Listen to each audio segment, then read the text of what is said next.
السلام علیکم۔ آج کا موضوع ہے اسلام میں نیت کی اہمیت۔ تو آئیے ذرا تھوڑی سی اس کی ڈیفینیشن پہ جاتے ہیں۔ ڈیفینیشن کا آغاز اسلام میں نیت کے بارے میں ایسا ہے کہ وہ کام جو آپ خالصتاً اللہ کے لیے کرتے ہیں، اللہ کی رضا کے لیے کرتے ہیں، اس کے پیچھے آپ کی اپنی ضروریات، اپنے مقاصد، اپنی چھپی ہوئی خواہشات نہ ہوں۔ آپ وہ کریں جو اللہ آپ سے چاہتا ہے۔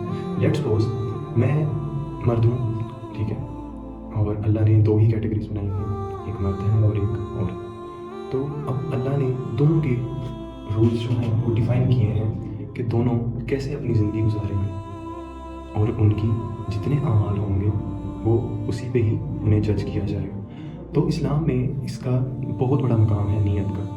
اسلام میں آپ اس چیز کو ڈائریکٹ کاؤنٹ نہیں کیا گیا، بٹ سورۃ الانعام کی آیت نمبر 162 میں سیدھے سیدھے فاحش الفاظ میں اللہ نے کہا کہ اے نبی کہہ دو ان سے کہ میرا جینا، میرا مرنا، میری قربانی اور میرا سب کچھ اللہ رب العالمین کے لیے ہے۔ کیا مطلب ہے اس چیز کا؟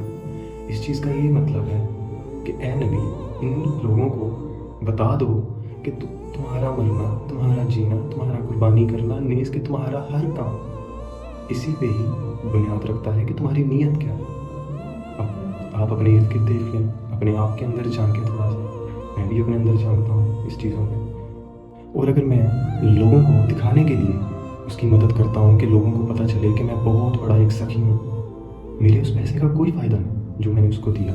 بے شک اس کی ضرورت پوری ہو جائے گی، کیونکہ وہ رزق اللہ نے اس کا وہاں پر لکھا ہے، اس کی جو ضرورت ہے وہ پوری ہو جائے گی، لیکن آپ کے اس پیسے کا، آپ کی اس مدد کا کوئی فائدہ نہیں۔ کیوں فائدہ نہیں؟ کیونکہ آپ کی نیت کے اندر وہی چیز تھی کہ میں لوگوں کو دکھانا چاہتا ہوں۔ تو آپ کو یہ چیز نہیں کرنی چاہیے۔ جیسے کہ احادیث میں آتا ہے کہ اے نبی کہہ دو ان سے کہ اعمال کا دار و مدار نیتوں پہ ہے۔ اس میں اور بھی ہے، نیت کے بغیر اعمال کے انجام بے فائدہ ہے۔ جیسے کہ نبی پاک صلی اللہ علیہ وآلہ وسلم نے فرمایا، اللہ تمہاری صورتوں اور مال کو نہیں دیکھتا، بلکہ وہ تمہارے دلوں اور اعمال کو دیکھتا ہے۔ اعمال سے بھی پہلے اللہ نے تمہارے دلوں کی بات کی ہے۔ تمہارے دلوں میں اگر کھوٹ ہے نا، تو جان لو یہ چیز کہ تمہارا کوئی بھی اعمال، چاہے تم جتنے حج کر لو، جتنی بھی چیزیں پڑھ لو، جتنے بھی لوگوں کو چیریٹی کر لو، کئی گھرانے تم پال لو، کوئی فائدہ نہیں اگر تم وہ صرف فیم اور اپنے مقاصد کے لیے کر رہے ہو کہ میں لوگوں میں مشہور ہو جاؤں کہ یہ انسان بہت اچھی ہیلپ کرتا ہے، بہت اچھا نیک انسان ہے، اور آپ نے وہ کام اللہ کی رضا کے لیے نہیں کیا۔ احادیث میں یہ بیان کیا جاتا ہے کوئی فائدہ نہیں ہے آپ کے اس اعمال کا۔ وہ اٹھا کے مال، آپ کے جو اعمال ہیں وہ اٹھا کے پھینک دیے جاتے ہیں۔ سورۃ بقرہ کی آیت نمبر 264 میں اللہ پاک کیا فرماتے ہیں کہ اے ایمان والو اپنے صدقات کو، احسان کو جتا کر اور اذیت دے کر اس شخص کی طرح برباد نہ کرو جو اپنے مال لوگوں کے دکھاوے کے لیے خرچ کرتا ہے اور اللہ اور قیامت کے دن پر ایمان نہیں رکھتا۔ کیا کہنا چاہ رہے ہیں اللہ پاک اس میں؟ یہی کہ اے ایمان والو کہ اپنے جو تم صدقات اور اپنے جو تم کام کرتے ہو بھلائی کے لوگوں کے لیے، وہ ان کو خالصتاً اللہ کے لیے رکھو۔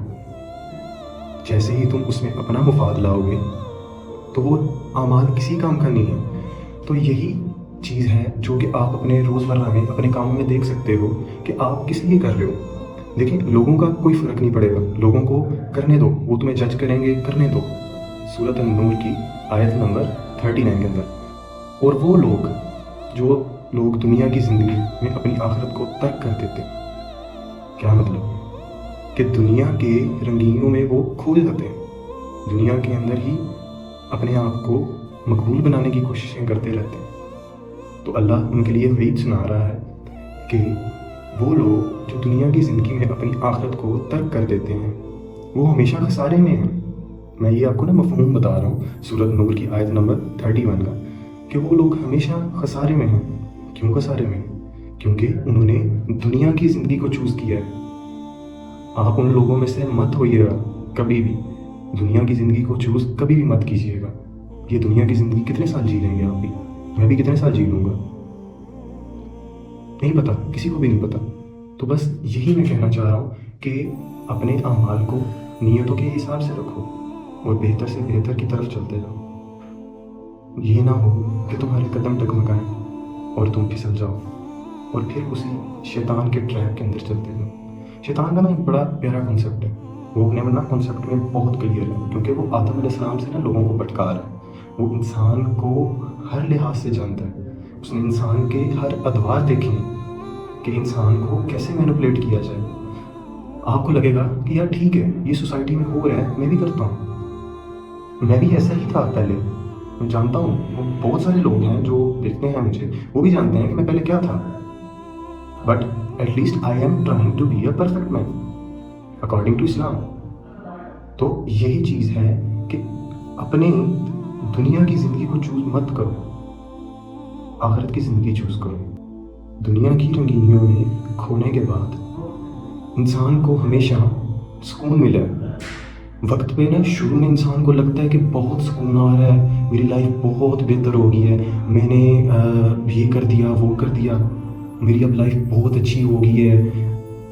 اللہ کا پلان وہاں سے شروع ہوتا ہے, اور اللہ کا جو پلان ہوتا ہے وہ سب سے بہتر ہوتا ہے. آپ کو شروع میں اچھا لگے گا کہ یار میری لائف بہت اچھی ہوگی اب. واللہ آپ کی لائف وہاں سے ٹرننگ پوائنٹ لینا شروع کر دیتی ہے. آپ جانتے بوجھتے ہوئے بھی اللہ کے کلام کو جھٹلا رہے ہو, دیٹ مینس کہ آپ کے اندر وہ نہ تو ایمان ہے نہ آپ ابھی وہ مسلمان بنے. میرے اندر بھی ہیں خرابیاں, میں جانتا ہوں اس چیز کو. بڑے لوگوں کے کامنٹس بھی شاید آئے مجھے اس چیز پہ کہ یار تم کیا تھے, تم ابھی بھی کیا ہو, کتنا تم نے کر لیا. But at least I am trying to be a perfect according to Islam. Topic سے ہم تھوڑا سائڈ پہ جا رہے ہیں, تو ٹاپک پہ آتے ہیں واپس.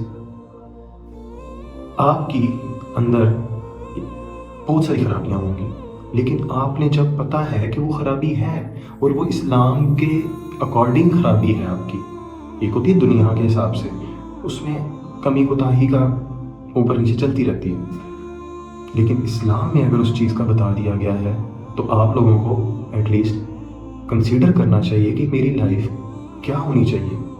اگر اسلام کی چیزیں آپ تک پہنچ گئیں اور پھر بھی آپ نے اس چیزوں کو جھٹلا دیا اور دنیا کو فالو کر لیا, تو اللہ تعالیٰ کہتا ہے کہ میں ان کے دل پہ مہر لگا دیتا ہوں اور وہ اسی میں ہی لگے رہیں گے. تھوڑا سا سوچیں کہ یہ زندگی تو ختم ہو جائے گی, وہ جو آپ کی نئی زندگی سٹارٹ ہوگی وہ کبھی ختم نہیں ہوگی. کیا کریں گے, کیا جواب دیں گے اللہ کے سامنے؟ تھوڑا سا تو سوچیں, ذرا الگ سے ہو کے بیٹھیں, سوچیں ذرا اس چیز پہ کہ آپ کیا جواب دیں گے اللہ کو. اللہ ہی اپنے آپ کو بہتر کر لیں. دیکھنا اللہ کی رحمتیں نازل ہوتی, وہ فرشتے آپ پر رحمتیں لے کے آتے, آپ کے لیے وہ خود دعائیں کریں گے فرشتے کہ اے اللہ اپنے بندے کو سنبھال لے, یہ مصیبت میں ہے, یہ پریشان ہے. اور آپ کے لیے ایک دم سے پھر اللہ کہتا ہے میں دروازے کھول دوں گا. نیت صاف رکھو, برا نہ کرو کسی کے ساتھ, اچھے سے اچھا کرتے جاؤ, کیونکہ وہ لوٹ کے تم پہ ہی آئے گا. تمہیں کیا لگتا ہے کہ تم نے اچھا کیا اور وہ تمہارے ساتھ برا ہو گیا؟ نہیں ہوگا, آئے گا, وہ لوٹ کے آئے گا تمہارے پاس, اچھے سے اچھا بن کے آئے گا. یقین رکھو اللہ کی ذات پہ, واللہ وہ تمہیں دے گا, سب کچھ دے گا. تھوڑی سی ہمت رکھو, صبر رکھو, ہوتا جائے گا سب سے. آج کا ٹاپک ختم کرتے ہیں, انشاءاللہ آپ سے ملاقات ہوگی نیکسٹ ٹاپک میں. تب تک اپنا خیال رکھیں اور اپنے ارد گرد لوگوں کا خیال رکھیں. اللہ حافظ.